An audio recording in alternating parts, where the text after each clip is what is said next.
On three. 1, 2, 3. Up and away. Okay, let's go. Here for us right now. 1, 2, 3, audience. Up and away.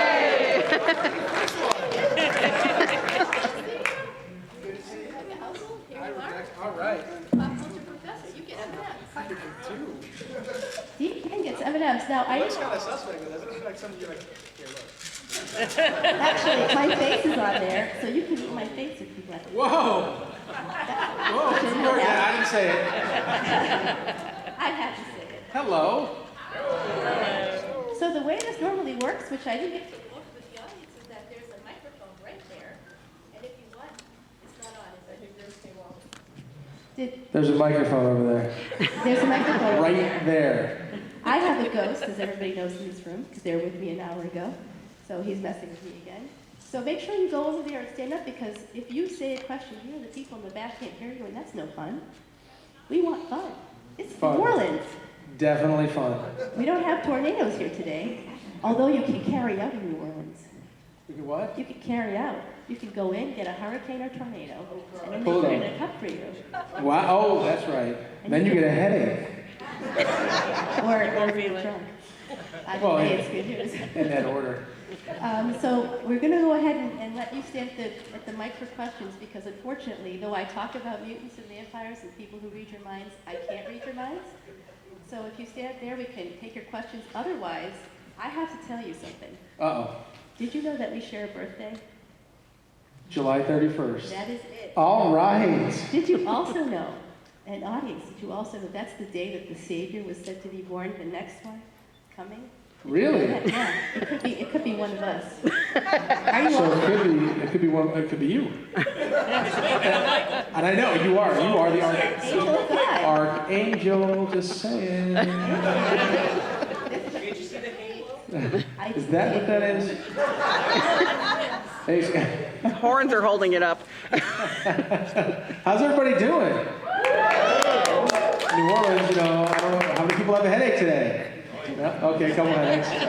I was a good boy. I went to bed early last night. I got 10 hours of sleep. I'm ready to go. Oh, God. I'm ready to go. That's because you're smart, and a lot of people don't know this, but you went to Princeton. Yes, ma'am.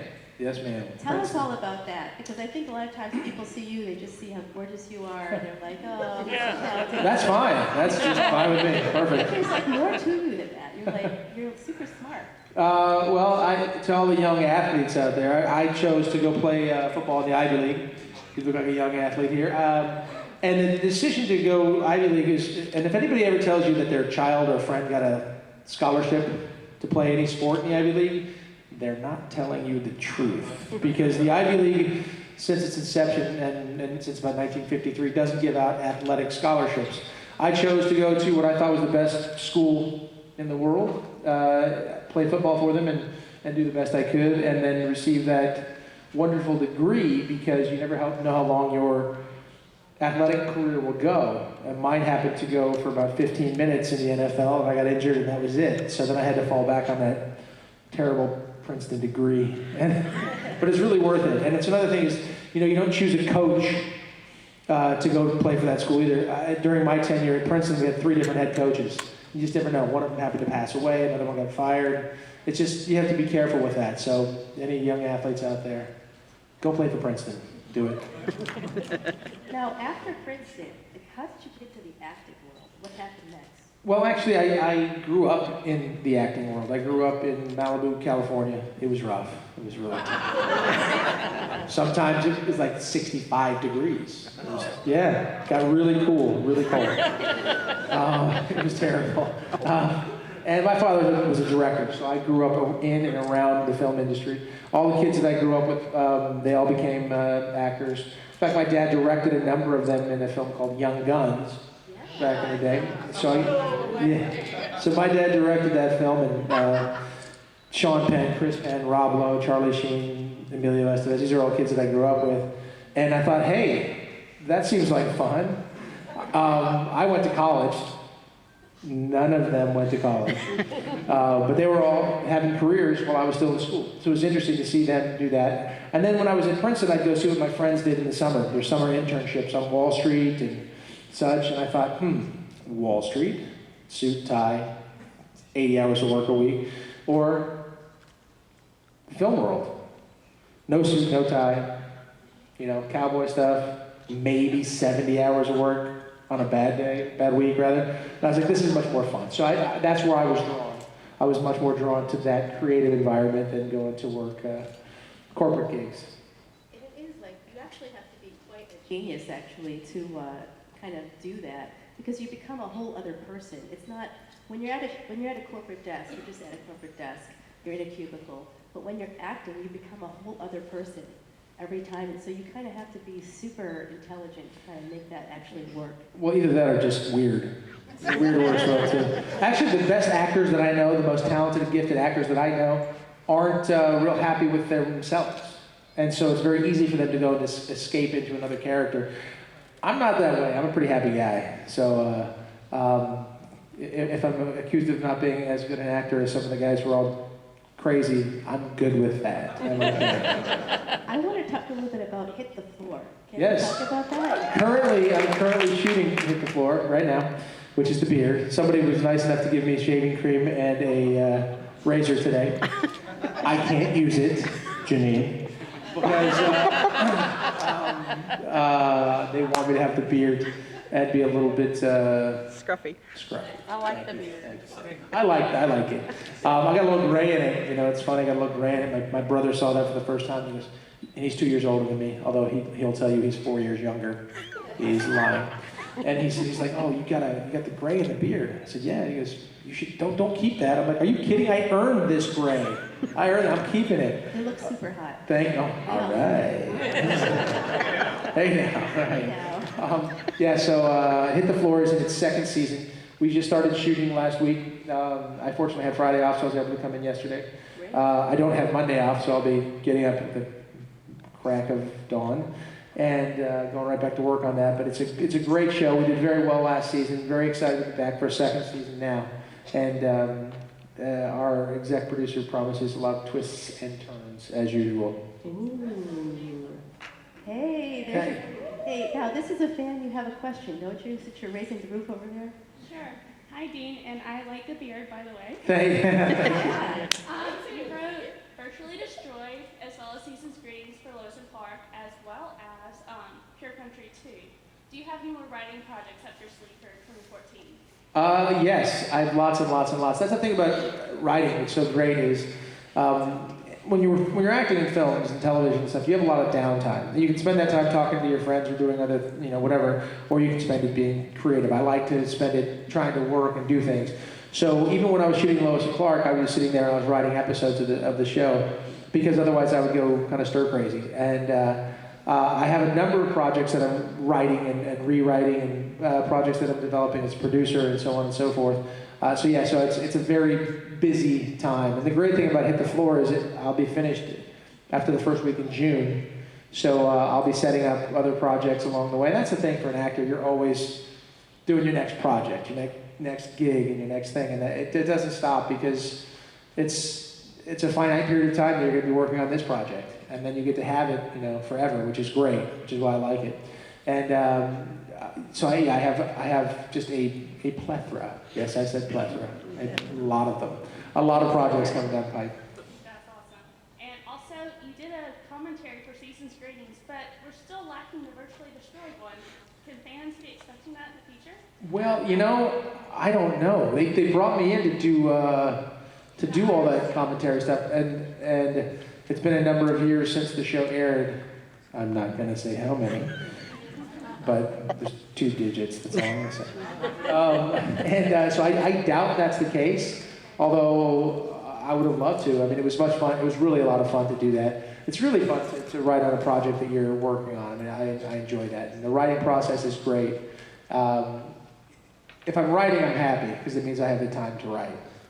Even though I sound like I'm angry when I answer the phone. If I'm writing, I'm like, hello. I'm like, oh, you must be writing. Yeah, what? Nothing. Okay, bye. That's it. Thank you. Thank you. I love that you're a writer. I'm a writer too, actually. All And right. It's like that, right? I mean, it's like a compulsion. You don't want anybody to interrupt you. No, you get on a roll, you got it going, and all of a sudden the phone rings. Like, no. You Yeah, also that's- have a number of like production credits too, director credits and production credits.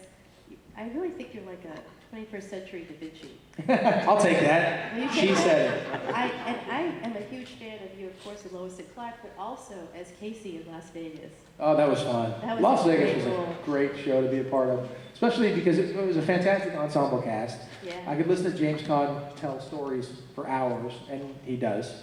And they're great. He's like, so it's me and De Niro, and we're doing The Godfather, and I'm like, yeah, Josh and.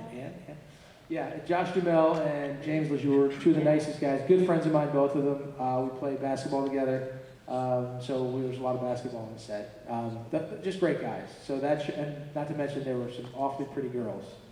You know Oh what I my mean? God, so gorgeous, those women on that show. And then you got great guest stars. You had John Elway and John Bon Jovi Yeah. on one show. I'm like, hey. Then we sat around playing poker. It was pretty fantastic. The benefits of doing a show in Vegas. Yes. Yes. In Culver City, by the way, not tonight. We didn't. The whole thing was set on a lot in Culver City. It was pretty cool. Which was amazing because it actually looked a lot like Vegas. I was convinced we were in a casino every time, because we were. It was really like working I was casino. convinced. I watched the show every day. It's Good show. syndication. It was a great show. Go ahead, sir. What was it like doing Ripley's? Ripley's Believe It or Not. Ripley's Believe It or Not was one of the greatest jobs ever. My company made the show, so I was able to control a lot of the aspects of it. And I just take a great deal of pleasure in watching the strange and unusual. Was it surreal, like weird sometimes? Some stuff is so real and something so weird that you are a little disturbed by it, which is okay. Yeah, I just did like doubt them. Yeah, well, my son couldn't watch it. He watches it now, but he couldn't watch it back in the day because it's some really creepy things that people do. But I just think it's fun to celebrate the strange and the unusual, much like Robert Ripley himself did. So I loved doing the show. I thought it was educational, it was informative, and it also had a lot of fun to it. So I thought it was the kind of thing where people might not turn to it for like appointment television. They might not go at 8 o'clock on Thursday, but nobody does that anymore. Everybody just hits the DVR button and they record the series. So that's the show. That's a show that continues to do well. We don't make new ones now, unfortunately. I wish we would. I'd love to. Have you ever thought doing like a special again? We have talked about it, and there's been some conversations about it, but we still haven't done it yet. But I'm going to put that in the hopper. That's the thing about these Q&As, which is really kind of great. If you want to see Dean do something in the future, like say playing a character in X-Men, I'm just saying Oh, out might loud. Let's go. I think that'd be so great. 'Cause you've already been a superhero, you know. Which, How does that? I'm curious. When you play a superhero, do you feel like you have like sort of something to uphold for the audience? You know, I mean, the blur the line between character and reality. a little bit. Yeah. Break the fourth wall. No, I mean, no, I don't. I don't feel like that. I mean, you play so many different characters throughout a career, and I like to think that I'm still in the early part of my career. And when you do a show like that out of the gate, you're always going to be associated with the character, and that's fine. But when I play a different character, whether it's the Coach Pete Davenport on Hit the Floor, or if it's a bad guy in Criminal Minds, or whatever it happens to be, I want people to be able to buy into that character. It's since Lois and Clark was almost 20 years ago. It was 20 years ago in its inception, or 21 now. Ugh. You haven't changed at all. I didn't. Right? I didn't have God. to do. You look the same. All right, except for the straggly beard. It's not that straggly there. There was somebody today who had a beard that just made mine look silly. I was like, how do you do that? He's like, it's in the genes, man. So, I can't grow a very thick beard. I can't grow one at all. That's how I was. It happens. If I get any little thing, she's like, get that off. Oh, that's why you Little, can't so grow I a beard. don't look 16. Yeah, well, that's it. Well, my son doesn't let me give many kisses because of this damn thing. That's the only bad part. I force him anyway. Steve too. I do too. Yeah, force her to. Good job. Of course, but it's just it's one of the hazards of the roles. Looks like we have another question, if that's okay. I like the outfit. Thanks. Do Do you ever hear wear the your costume question? for fun? I'm sorry. Do you ever wear the costume for fun? Do I? I Or in your house, or just to have fun? I mean, I don't know if I can answer that legally. I'll tell you what. I have a lot of fun with the idea of that, though. There's a couple of projects that some friends of mine are working on that certainly makes fun of the whole having been part of the Superman myth. I mean, even when I did Jimmy Kimmel, I don't know if anybody saw that. That was a funny little thing. And the thing is, you have to sort of, and George Clooney said it when he was playing Batman, is you got to get the joke. You got to understand what it is. And if you take it too seriously, you're going to look silly, you know. So you have to get the joke and be able to make fun of yourself in that. And so I would not be adverse to having, you know, a little blue poke out from underneath my collar just for fun at something, and certainly on a project. And I don't mind the allusion to it at all. I think it's funny. Some people get upset, you know, don't call me Ross. And I'm like, wow, but you are Ross. What's that? Do the kids still call you Superman when they see you? Yeah, a lot of them do, because what happens nowadays is the show reruns on different networks, whether it's Hub or something like that, and they see it and they go, hey, Superman, which is fine by me. You know, I'll take that one. Love it. Thank you. Thank you so much. Hello, sir. Yeah, nice to meet you. Kevin Sorbo was here last year. He gave us a story about how he originally got the role, and then the next day got the phone call said he didn't. Could you tell us how it was on your part? Is that the story Kevin told? Oh, dear. I love Kevin Sorbo. That's not the story I'm going to tell. So I did come down to Kevin and I at the end when we were going to network, and you know, I looked at it like this: Kevin's blonde, I'm dark hair. It's a done deal. And I'd seen Kevin at the gym, and that guy was in some serious shape. He was a big dude. I was like, ooh. Well, he certainly could do it physically, but you know, he's blonde. I thought that this is a shoo-in, and we went to network. There were Kevin and I, and there were 3 Lois Lanes, among them Terry Hatcher, but then 2 others that I auditioned with the other 2 girls, not Terry Hatcher, and they were looking for chemistry things, and I actually heard Kevin's audition, and I was like, I'm not doing it that way at all. I'm like, oh. We're completely different. Andy's blonde. I got this, right? But we had to do 2 scenes and maybe a 3rd scene if they needed it. Just prepared just in case. I did my 2 scenes. I was happy with how I did. I was like, all right, here we go. And then they're like, Dean, they'd like to see you do the 3rd scene. And I was like, oh no, I made a mistake. I'd done something wrong. So then I was a little nervous. And this was a Thursday, I think, or it was a Wednesday. And I had 2 other shows that I was testing behind that, so they had to tell me right away. The next day whether I got the role. And I did the scene and I left and that was it. The next day I got a phone call. So I don't know what happened with Kevin, if they called Kevin just as a joke to tell him they got, I'm kidding. Just to be mean to him. You got it. No, you didn't. I don't know what might have happened on that side, but I knew he and I were the last 2. But I was told on the Thursday that I got the job. And then I had to come back the following Monday and read with 10 different Loises all at once. And it was great because the scene was that she burst through the door and just laid the lips on me and wanted to do some crazy stuff. And my very moral, but she was a little inebriated, so my very moral character did not allow that to happen. And imagine doing that 10 times in a row with 10 different girls. It was awesome. I was like, this is a great job. What's that? Exactly. Wall Street was way out there. But I will say Terry was the best kisser of the bunch. Not that got her the job, but it didn't hurt.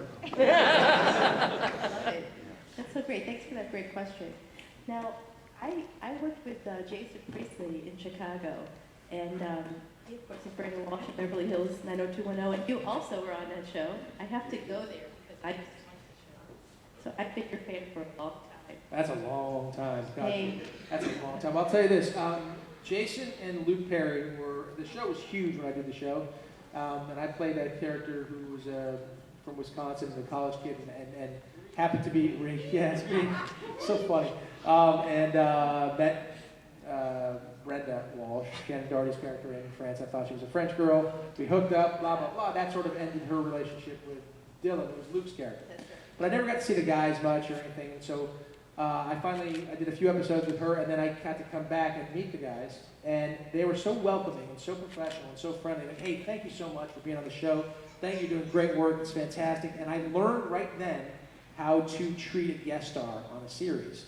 And the idea is, to make them, your show is not going to do well if you don't have great guest stars. And they really made me feel welcome. And from then on, anything I've ever done. I thank people for coming on the show. I try to make them as comfortable as possible. And I learned that from them right then and there. It was a really important lesson to learn. Wow, that's fantastic. I love it. And That's they're a still great both story. good friends of mine.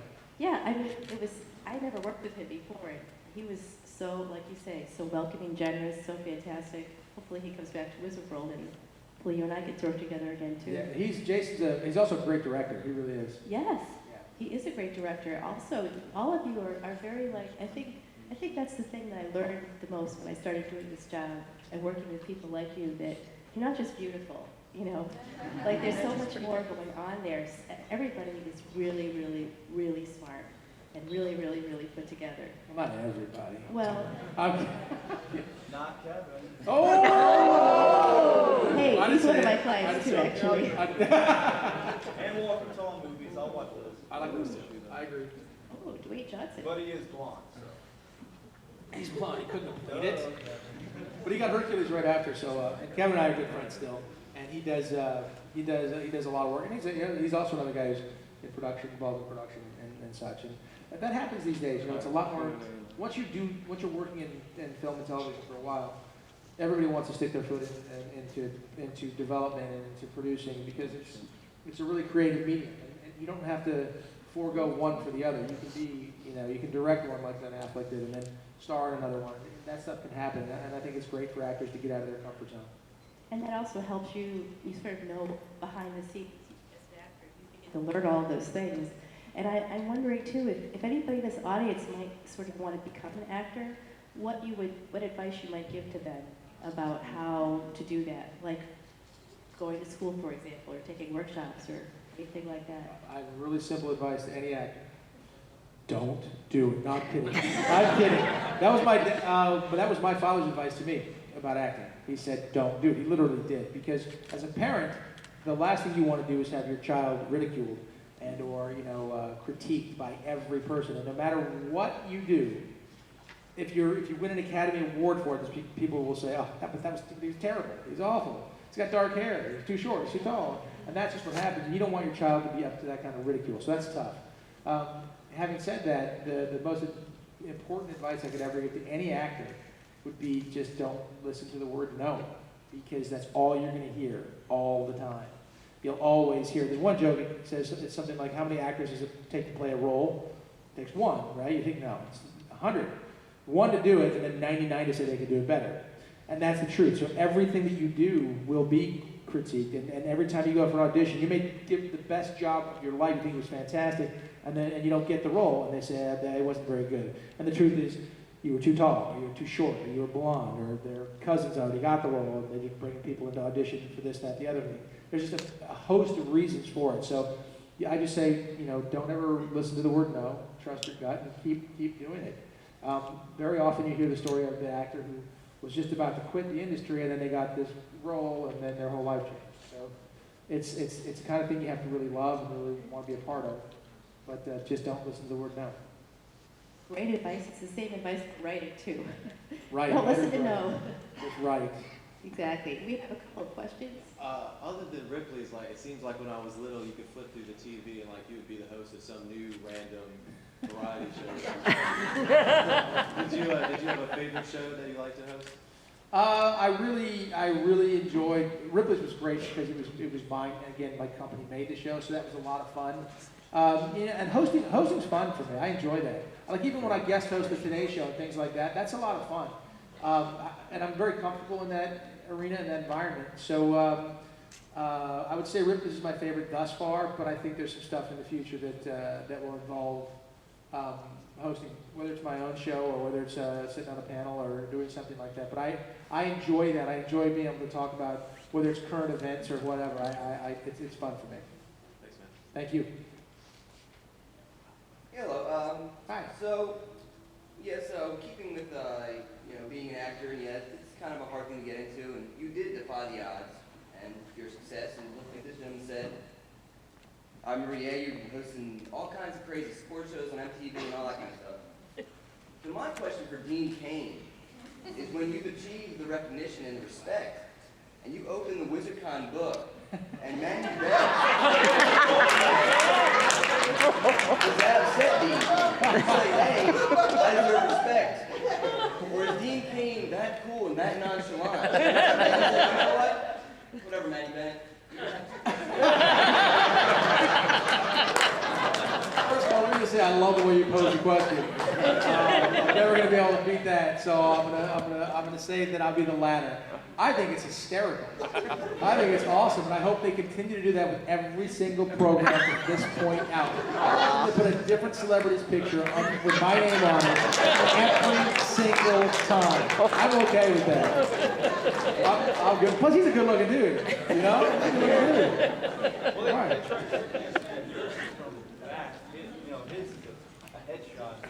If they start putting women there with my name, I might be a little. That might be a problem. But you know what? No, let's just rock it. We're in New Orleans. Let's go. Oh, really? I read the program. They messed that. Okay. Oh, I'm gonna take it. Easter egg. Well, hey, by the way, speaking of New Orleans, I did a show here that it was just after Lois and Clark. It was a show called Rag and Bone, Yes. and it was for Anne Rice, and we were gonna go to series, and at the last moment, it didn't get picked up. But boy, I was already picking out, you know, my house and the place I was going to be. And I was up in Tulane playing basketball all the time. And I was ready to be here, and I was a little upset that didn't take place because I would have been a resident of New Orleans for many years. Don't you love this city? It's the best. It's a good city. I'm not sure I would survive very long here. I don't know. The moment they told me I could carry out, I got excited. At Lafayette Cemetery? All night long we were there. It didn't seem creepy to me. I don't know. That was fun. That was a lot of fun. I did smoke a cigar at the end of that evening. That was the end of the show. Anne Rice came, and I remember they were eating at Commander's Palace. Yep. I had that meal with her. She's interesting. Yes, she is. She's a tab drinker in her little cooler. You remember it all. Wow. You really Well, bring it. yeah, she is a character. I love her. She's fantastic. So hopefully I'll get a chance to get back out here. You came back and made a movie, right? Yeah, we turned it into a 2-hour movie. It was so well done. It was just a little, I don't know what it was, whether it was a little slow for television, but you know, when you're developing a pilot, you're developing the first episode. If you watch any pilot episode of a series, very often it's, you know, you have to introduce all the characters, you have to introduce the world you're living in. It takes a minute sometimes. But as a film, I think it plays well. And I wish it had gone to series. There were several times after that where we almost came back and did it as a series. So it was right on the cusp a number of times. I think that's true with any project. I mean, I remember talking to Mark Wahlberg, and he was like, yeah, you just don't know what you think is going to be like a really, not sure if it's going to be great or not. Suddenly it becomes big or it doesn't. And I think that's part of acting that's tough. Wahlberg should have gotten nominated for Boogie Nights. He was so good in that. That's what we were talking about. He should have been nominated for that. He was amazing in that. Yeah. No question. They just played Marcus Luttrell, a friend of mine, in Lone Survivor, and did a great job with that, with much respect for those, for our men and women in uniform. And I'm glad to see that was done and done well. Yeah, me too. Thank you so much for saying that. Do you have a question right here? Yeah, I have a question.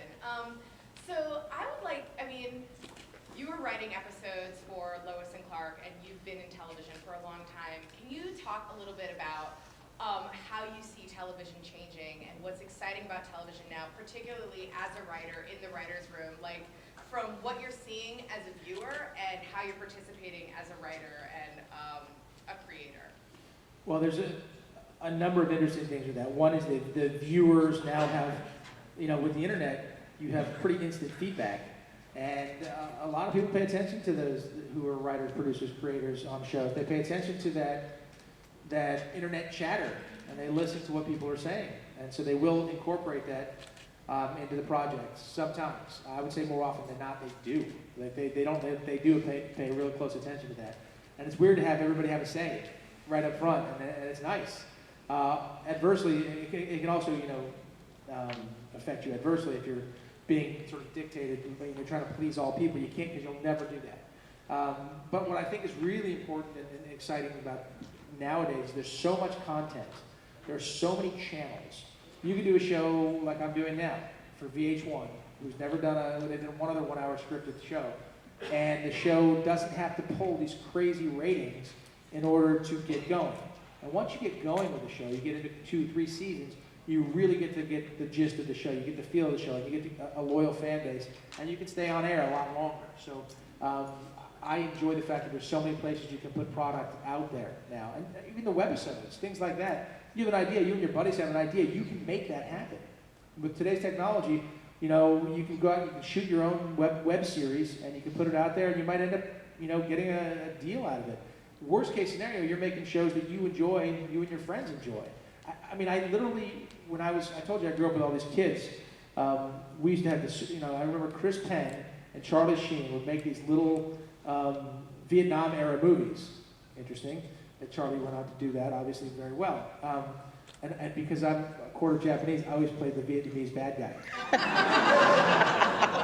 I'd be jumping over something in black and get shot. That was kind of what happened. I was like, wow, that's not fair. But that's that kind of stuff. You know, I wish the web was around then because I'd like to see that movie now. But it's that kind of stuff that you can do. You can create that, and whether it's, you know, on a larger scale for a smaller network or something like that, there's just so many places you can do it. So you're getting these great filmmakers who may not have ever had a chance to make something, get stuff out there. I have friends now. You know, we're talking about making fun of Superman. I have some friends now who created a couple of shows. I'm going to go shoot one for my other friends. Who, I don't want to give away the premise of the idea, but I certainly am playing myself, and they certainly reference Superman a lot. And it's a funny little skit. It's like, you know, it's like Saturday Night Live skits, but they make a little 15-minute funny, and they post it, Funny or Die or something like that. And it could be something like James Vanderbeek did that with the DILF jeans. Did you see that? Yes. That was funny. And then he ended up doing a show where he's parodying, you know, a character of himself, a caricature of himself. I went on the show and did the same thing because I thought it was a lot of fun. It was Don't Trust the Bee in Apartment 23. I was just about to ask you about that. And I think that came from James doing his role in that, came from him doing that silly little DILF jeans, which was really funny. And that can happen now. I was wondering, because you're the moderator. Yeah, you're over here. You've already told us what your favorite product that you put out there is. So I want to know, what's your most embarrassing? What's that one role that you had to do that you didn't really want to do, but you were broke and needed money? And a follow-up, is it on YouTube? Can we see it? Everything's on YouTube, so of course.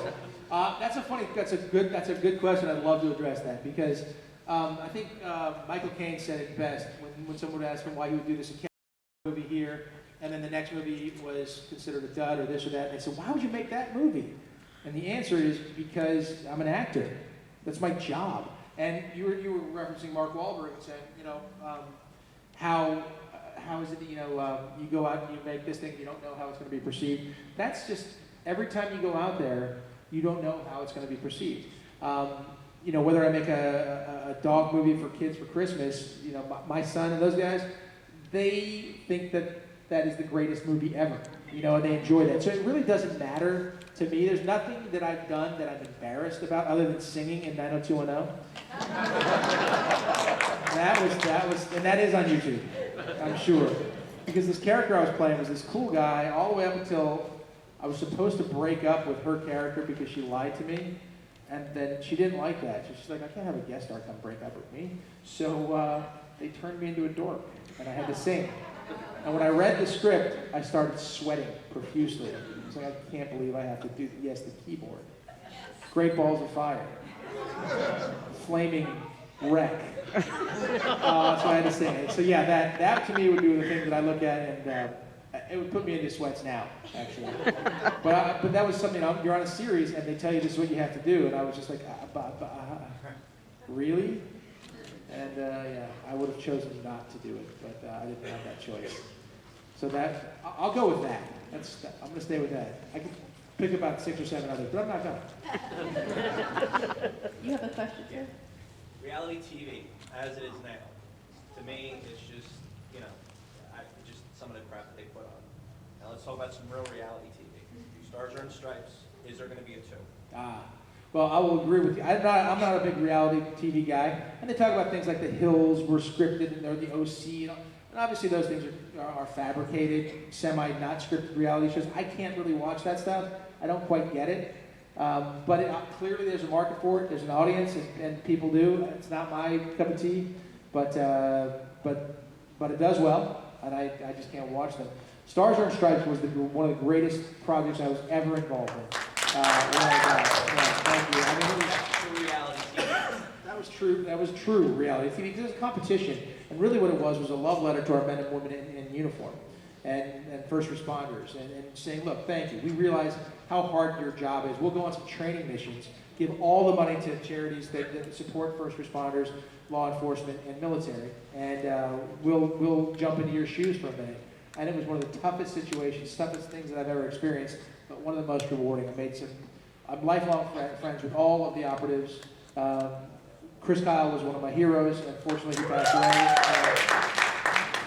And to be trained by the guy who wrote the Navy SEAL sniper manual was one of the most unbelievable things in my life. Actually, just going through a mission with him. There's something he saved my life a couple times during the show. And one of the things was I was on what they call a SAW, a squad automatic weapon, if anybody's familiar with that. And it's a belt-loaded machine gun. I was usually shooting 3-round bursts, and he was standing right next to me as my assistant gunner and talking me through it. And something happened after I pulled the trigger, the trigger assembly fell off the gun. Something had happened with the armors. And so, and that weapon will continue firing through the entire belt of ammunition. I had never experienced that. I didn't know what to do with it, but the weapon started rising on me, and there was 100 people back over here. So I tried to get my hand up on top of it. I did get my hand on top of it, but it's firing wildly. In a blink of an eye, Chris reached in and just twisted off the belt of ammo. I didn't know you could do that. I didn't know what to do, but I don't think he's ever seen a trigger assembly fall off, but he's that kind of guy who in that moment can make a decision that quick and save a whole bunch of people. So that could have been the most difficult thing. That was just one example of the times he was there. It was pretty impressive, and you know what that guy must have been like in battle. And he and the rest of the guys are just heroes to me. I have to say, you are like my favorite guest ever right now. I'm like totally in love with you. It's amazing. All right. I mean, for real. It's so incredible. Like, there's not just a brain, a beautiful face, but like a heart of gold. Are you guys going to have to leave us alone for a few minutes? We'll leave it behind the curtain. Maybe behind the curtain. Okay, thank you so much. Go ahead, sir. There's a young football player here. Yeah. That kid's 14 years old, by the way. Oh my God. You look like you're 60. Hey. Same age. Yeah. There it is. I said he looked like he was 16 as well. Well, I've always wondered, with all the powers you've had on TV, if you could have any one of the powers that you had on TV, what would you have in real life? In real life, it's a good question because I would take the ability to fly, just because that opens up so many doors. There's many times where I wish I had the ability to see through things, but I'm just going to leave that alone. I would take the ability to fly, though, first and foremost, just because I have to fly all the time. And can you imagine, being able to just bolt over to wherever you want to be? That'd be the one I'd take. But something tells me in the next 100 years, travel is going to be pretty lickety split. Not quite like flying there, but pretty close. I mean, you look at today what we can do now. To go from New York to LA in 5 hours. They used to get those old wagons together and take months and months and months. So now you do it by car and then plane, and pretty soon you can do it by Cape, I hope. Especially the 405s back then. Oh, 405 back there. Have you ever jumped out of a plane? Have you ever done that? Skydiving? I've never skydived. I have jumped out of helicopters a lot. Stars Are Stripes. Actually, if they were going to do a Stars Are Stripes, I'm sorry, I forgot to address the second part of that question. Whether they were going to do a Stars Are Stripes 2, which would be amazing. They were talking about it at a certain point, and they told me that I'd have to be an expert then this time, and I'd have to jump out of a plane to start it. And I said, okay. I wasn't so excited about that, but we were talking about doing that. Because Mark Burnett and Dick Wolf, Mark Burnett was a paratrooper, he's a British paratrooper. He fought the Falklands War. That's why he's created Survivor and The Voice. He's got his hands in everything. He's doing the Bible, and Mark Burnett is a super producer right now. So I'm glad we're friends. That's a good thing. But he wanted us to jump in the back of a C-130 tandem jump to start it and leave us in the desert, and that's the way he wants it to go. Having done it now, I'd be a lot better with it. But if that was my first time out of the gates, I don't know that I would have done very well. Yeah, you need Terry Crews back, right? Terry Crews, I would take Terry Crews anywhere, except in the water. Terry was drowning in the water at Starshine Stripes, but it was a difficult swim. I got to give it to him. He had a lot of heart. Outside of the water, he was pretty good. All that muscle, tough to swim. And you'll have the Old Spice, so you guys will smell really We'll smell good with the Old Spice. That's right.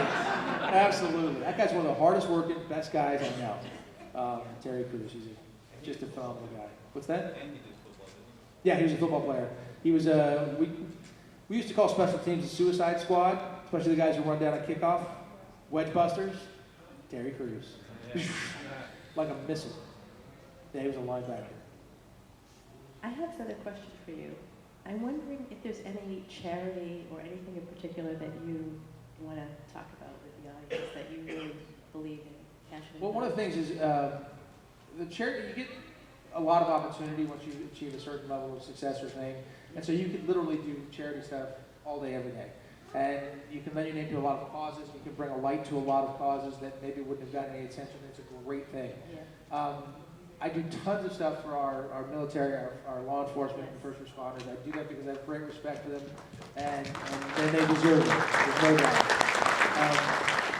And then I do a lot of things that affect anything for kids. I'll do, being a father and seeing some kids. I've traveled the world, seen underprivileged kids, not only here in the States, but all over the world. So I'll do anything I can to help support the kids.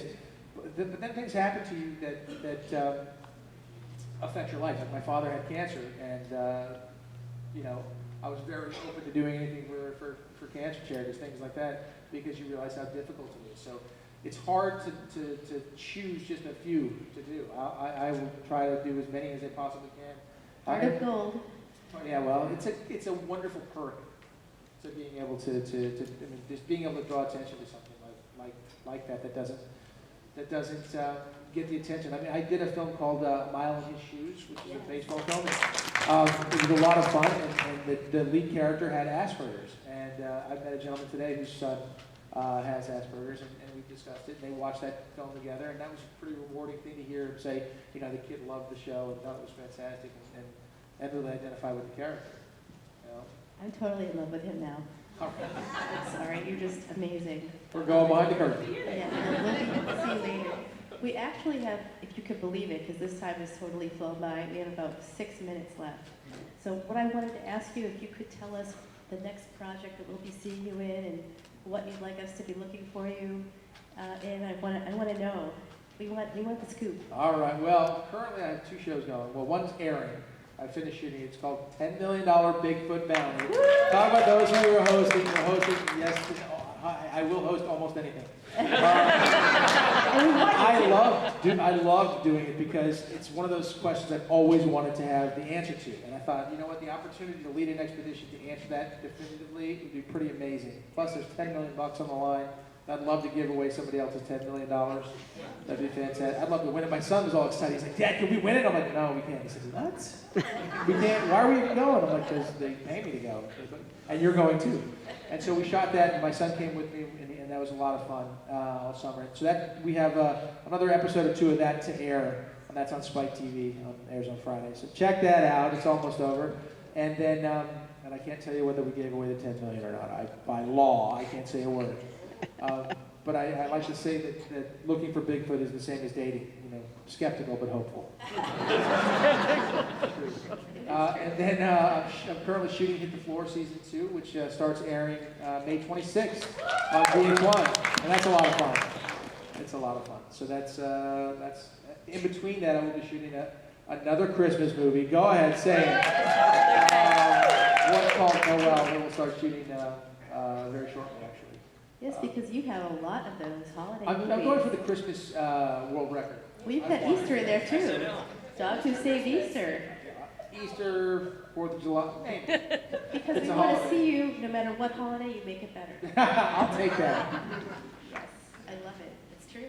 Well, thank you very much. Let's keep seeing you at holiday movies. I'll do it. I'll keep doing it. And I thank you guys all for coming out. I appreciate it being here in my little panel.